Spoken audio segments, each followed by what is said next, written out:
Hello ladies, मैं हूँ आपकी होस्ट और दोस्त खुशी। और आज मैं आपके पास लेके आई हूँ एक नया एपिसोड। इस एपिसोड में हम एक हमारी गेस्ट आ रही हैं, बहुत ही खूबसूरत सी लेडी। उनसे हम बात करेंगे, उनकी लाइफ के बारे में जानेंगे, उनके स्ट्रगल्स के बारे में जानेंगे। तो बहुत अच्छा लगा मुझे पहले तो ये चीज़ कि किसी ने रीच आउट किया अपनी स्टोरी बताने के लिए, उसके लिए thank you. So may I welcome Pihu Arya. Hello. Hello, thank you. जी, पीहू जी, आपका बहुत-बहुत स्वागत है हमारे लेडीज़ चैनल पे। आपको बहुत-बहुत आभार कि आपने मुझे यहाँ पर बुलाया, अपने मंच पर मुझे बुलाने के लिए आपका आभार। अच्छा पीहू जी, मैं चाहती हूँ कि आप थोड़ा-सा अपने बारे में हमें बताएँ। जी, बेसिकली मैं एक टीचर थी इसलिए बोल रही हूँ क्योंकि अभी मैं पढ़ा-पढ़ा के बहुत ज़्यादा थक गई हूँ, तो फिलहाल 1 महीने से मैंने वेकेशन ले रखा है। हाँ जी। वैसे मैं भोपाल की रहने वाली हूँ, जी। मगर अभी पिछले 13 सालों से मैं अहमदाबाद में थी, क्यों थी, कैसे थी, वो भी मैं आपके साथ शेयर करूँगी बाद में। तो अभी मैं 13 साल के बाद वापस भोपाल आ गई हूँ। तो अभी मैं सिर्फ घर के काम कर रही हूँ and I am very happy. अच्छा, आप ये बताइए कि आपको हाउसवाइफ़ बनना ज़्यादा पसंद है कि वर्किंग वुमन? देखिए, वो तो अपना-अपना क्राइटेरिया होता है, अपना-अपना नज़रिया होता है। समटाइम्स जब हम एक काम को कर के बोर हो जाते हैं, जैसे मैंने आपको बताया कि मैं एक टीचर थी, तो मॉर्निंग 7 ओ क्लॉक से लेकर नाइट 10 ओ क्लॉक तक आई वाज़ वेरी बिज़ी। तो मुझे वो चीज़ बिल्कुल एकदम खटकने लगी थी। पिछले 6-7 महीनों से मुझे ऐसा लगने लगा था, नहीं बस अब मुझे आराम चाहिए, because I am 47 years old, तो अब मेरी बॉडी भी उतना साथ नहीं दे रही थी। तो अभी मुझे घर के काम करने में खुशी हो रही है। अब यही चीज़ यदि मुझे जब मैं 26-27 साल की थी तब होती, तो शायद मुझे ऐसा लगता कि नहीं भई, मुझे तो पैसे कमाना है, मेरे पास अपना कुछ इनकम का सोर्स होना चाहिए। तो सर्कमस्टेंसेस पे डिपेंड करता है कि आप किस चीज़ में खुश हैं। इस बात से तो मैं भी आपकी एग्री करूँगी कि पर्सपेक्टिव की बात होती है ना? कि आपको अब जी। उस चीज़ से आप परेशान हो चुके हो। कई लेडीज़ ऐसे होते हैं जो हाउस होल्ड वर्क से इतना परेशान हो जाते हैं, उनको बाहर जाके काम करना होता है। हाँ, जी। वही है ना कि अपना-अपना नज़रिया है चीज़ को देखने का, या फिर हम किसी एक चीज़ से बहुत ज़्यादा पज़ल्ड हो जाते हैं, तो दूसरी चीज़ ऑटोमैटिकली हमें अच्छी लगने लग जाती है। हाँ, ये बात बिल्कुल आपकी सही है, मैं इससे बिल्कुल एग्री करूँगी। अच्छा, ये तो हम डिस्कशन करेंगे आगे। आपने जब हमारा बात हुई थी, जब परिचय हुआ था आपसे, तो आपने हमें कुछ बताया था कि आपके स्ट्रगल्स बहुत रहे हैं लाइफ़ में, जिसके बारे में आप हमारे साथ शेयर करना चाहते हैं। तो क्या आप उनके बारे में अभी रेडी हैं बात करने के लिए? हाँ, एक्चुअली क्या है कि लाइफ में बहुत ज़्यादा अप एंड डाउन्स रहे मेरी लाइफ में। जब मैं 2.5 साल की थी तो मेरे पापा की डेथ हो गई। फिर मतलब मम्मी ने काफ़ी सारा स्ट्रगल किया। उनको भी हमने देखा कि कैसे वो काम कर रही हैं। पापा की जगह मम्मी को अनुकंपा नियुक्ति मिल गई थी, मगर वो जो टाइम पीरियड था 2-3 साल का, तो काफ़ी सारा परेशानी हुई हम लोगों को। तो बचपन ओके-ओके बीता हम लोगों का। फिर उसके बाद मम्मी गवर्नमेंट जॉब में आई तो काफ़ी अच्छा रहा सब कुछ। बट जब मैं 18 इयर्स की हुई, 18 तो नहीं 17 इयर्स की हुई, तो मेरी सगाई हुई। फिर मेरी शादी हुई जब मैं 18 इयर्स की हुई, तब मैं सेकंड ईयर में थी उस समय।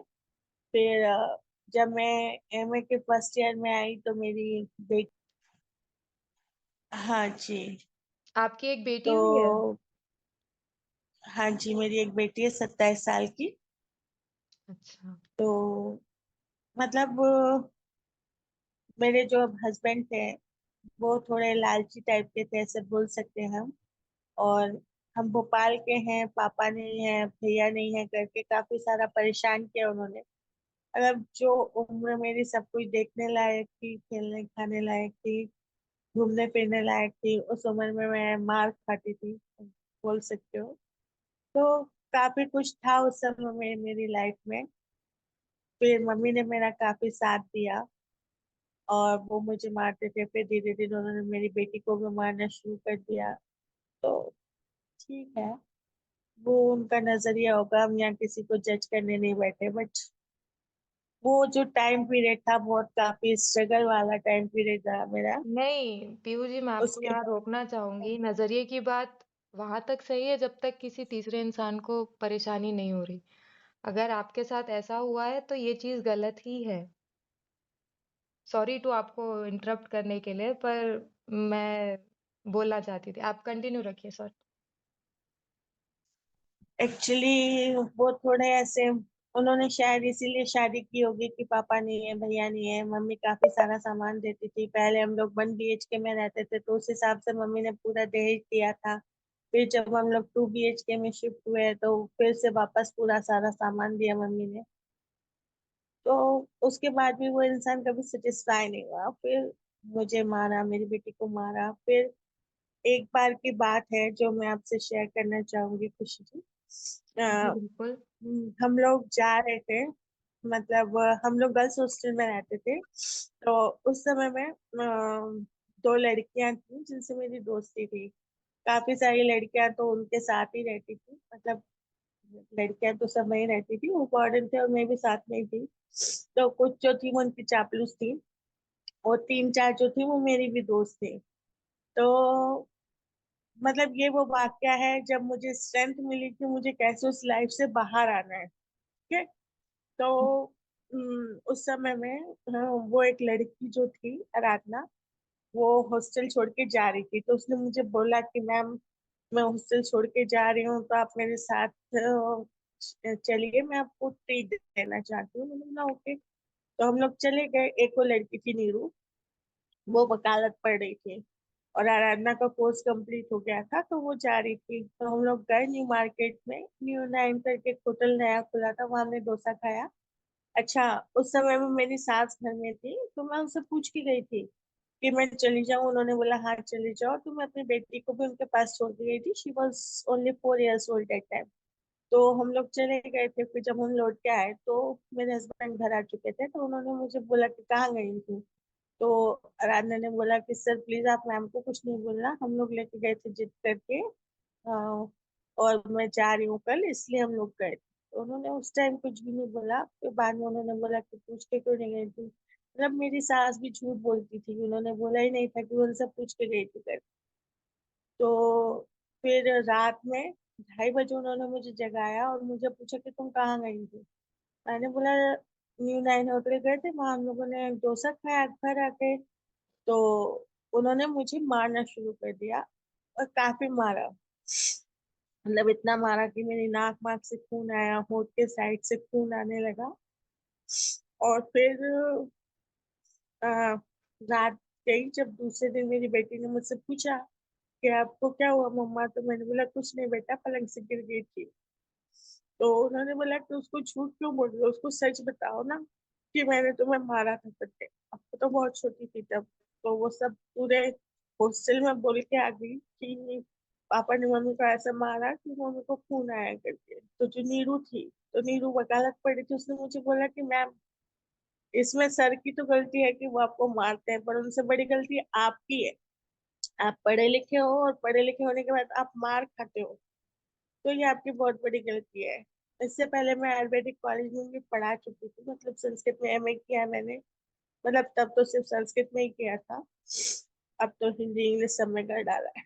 तो उसने बोला कि आप मार खाते हो इसलिए वो आपको मारते हो। इसलिए नहीं मारते हैं कि उनको कुछ शो करना है, आप उनके सामने डाउन हो इसलिए वो आपके ऊपर हावी होते हैं। बिल्कुल सही बात है और आपकी। फिर उसने मेरा काफी सारा साथ दिया। और फिर हम लोगों ने वो छोड़ दिया घर। बहुत सारी प्रॉब्लम्स आई। फिर धीरे धीरे, मतलब मेरा गवर्नमेंट जॉब भी लगा, फिर मेरी बेटी की वजह से मैंने वो भी छोड़ा। फिर 2012 में आपकी बेटी की ऐसे वज़ह ही, से आपका गवर्नमेंट जॉब छोड़ा मतलब? मतलब मेरी बेटी नानी के पास रह के पढ़ रही थी। तो वो नानी को तो बुद्धू बना देती थी, वो काफी मतलब मस्तीखोर थी उस समय में। पढ़ाई लिखाई में मन नहीं लगता था। आज के समय में भी उसका ऐसी है, वो बोलती है मम्मी इतना सारा पढ़ लिख के आप क्या ही कर रही हो। कुछ भी तो नहीं कर रही हो, मैं तो कुछ ऐसा करके दिखाऊंगी कि मतलब आपको गर्व होगा। अब देखिए कब वो कर पाती है, बट आई विश कि वो एक बार तो करे। जी, तो हमारी भी फिर बहुत उसके बाद तो उम्मीद रहेगी। जी, जी, धन्यवाद आपका। तो फिर 2012 में मैंने सेकंड मैरिज की अहमदाबाद में। जी। अ, अच्छा, यहाँ इसलिए पर भी आप लोग स्ट्रगल अहमदाबाद था। शिफ्ट हुए हैं। हाँ जी, हाँ जी। 13 साल पहले हम लोग अहमदाबाद शिफ्ट हो गए थे। उस समय मेरी बेटी 10th में थी। उसकी भी बड़ी लंबी चौड़ी कहानी है। फिर किसी दिन आप मुझे और बुलाइएगा तब मैं आपको सुनाऊंगी। हाँ जी, क्योंकि हम तो अभी एक एपिसोड का लेंथ भी ज़्यादा नहीं कर सकते, नहीं तो फिर ज़्यादा कोई सुनेगा भी नहीं। आपको हाँ मैं जी, हाँ जी, डेफ़िनेटली लोग एक और बोलते हैं। एपिसोड में बुलाऊँगी, हम आपकी और भी कहानियाँ सुनेंगे। अभी मैं आपसे हाँ जी, एक ये बिल्कुल। सवाल पूछना चाहती थी कि आपकी लाइफ़ में सबसे ज़्यादा इंस्पायरिंग क्या रहा है? जिसने आपको आगे बढ़ने के लिए कभी मतलब ऐसे नहीं किया कि आप रुक जाएँ कहीं, आप हमेशा आगे बढ़ती रहीं। तो ऐसी क्या देखिए, इसके लिए सबसे ज्यादा सब जी, बोलिए। हाँ जी, वही बता रही। मैं ये कह रही हूँ कि सबसे ज्यादा मेरी लाइफ में यदि कोई सपोर्टिव रहा है तो वो मेरी मम्मी रही है। मुझे जितना पढ़ना था, जो भी करना था, इवन जब मैं पहली बार यूनिवर्सिटी गई थी तो मुझे मेरी मम्मी लेके गई थी। तो उन्होंने काफी साथ दिया। और अभी जो मैं आपको इतना हंस के खेल के बात कर लूं तो उसके लिए प्लीज़ रोइए नहीं। मेरी बेटी ने काफी जी जी। तो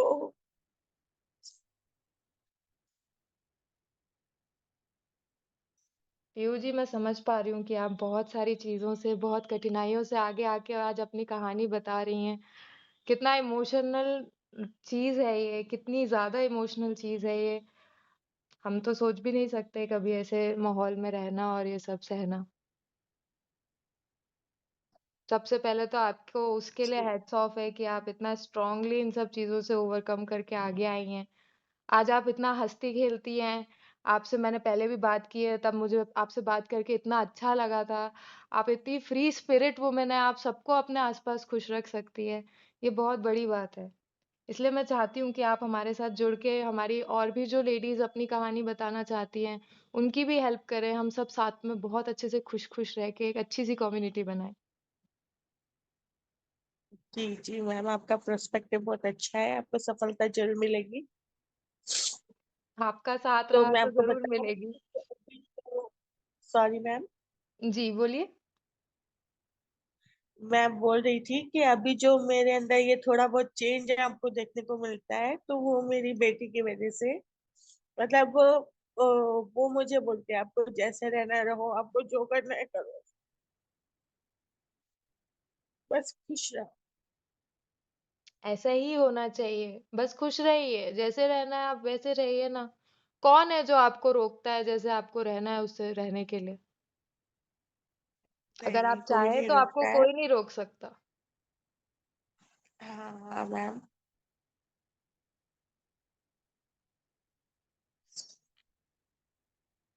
और बताइए।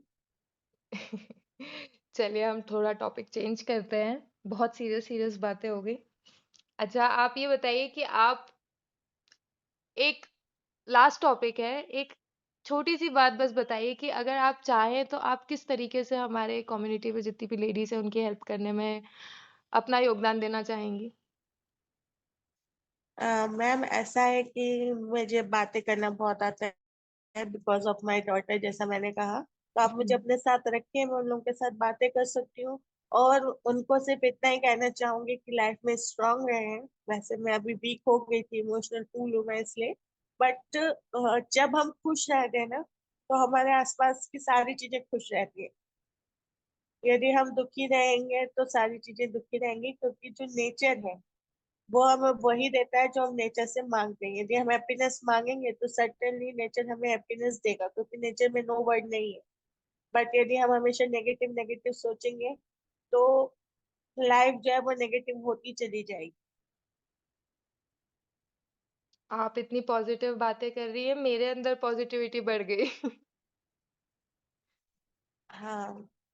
तो अभी मैं यहाँ पर आई हूँ जब से मम्मी के यहाँ, तो मैं बाहर पेड़ों को पानी डालती हूँ। लिटरली पहले दिन जब मम्मी ने मुझे ऐसा बोला कि पेड़ उनसे लिपट गए थे, मतलब ऊपर। तो मुझे लगा कि ऐसी हवा के झोंके से वो लिपटे होंगे मम्मी से, मम्मी को ऐसे ही हम हुआ है।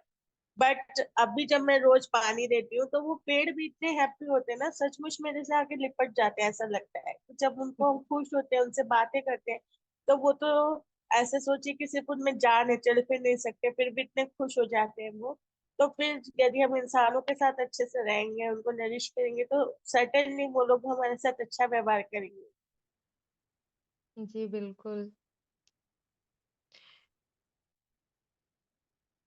आपकी बातें बहुत अच्छी हैं पीयू जी। मैं चाहती हूँ कि आगे भी बहुत सारे पॉडकास्ट में मैं आपको लेके आऊँ और हम ढेर सारी बातें करें। आज का एपिसोड अपना 16 मिनट का हो गया है, तो आज के लिए खत्म करें? जी जी बिल्कुल खुशी जी, थैंक यू मुझे थैंक यू बुलाने के सो लिए, मेरी बात मच। आपके मंच पे। आपका बहुत-बहुत थैंक यू मैम। आपने अपनी शेयर की, इतनी डीप स्टोरी शेयर की, इतना इमोशनली आप हमारे साथ कनेक्ट हुए, उसके लिए बहुत थैंक यू। एंड प्लीज़ आइएगा और हमेशा ऐसे ही स्ट्रॉन्ग रहिएगा। जितना हमसे सपोर्ट होगा, हम ज़रूर आपका भी सपोर्ट करेंगे। जी चलिए, खुशी जी, जुड़े रहिएगा, नमस्ते। नमस्ते, बाय। बाय।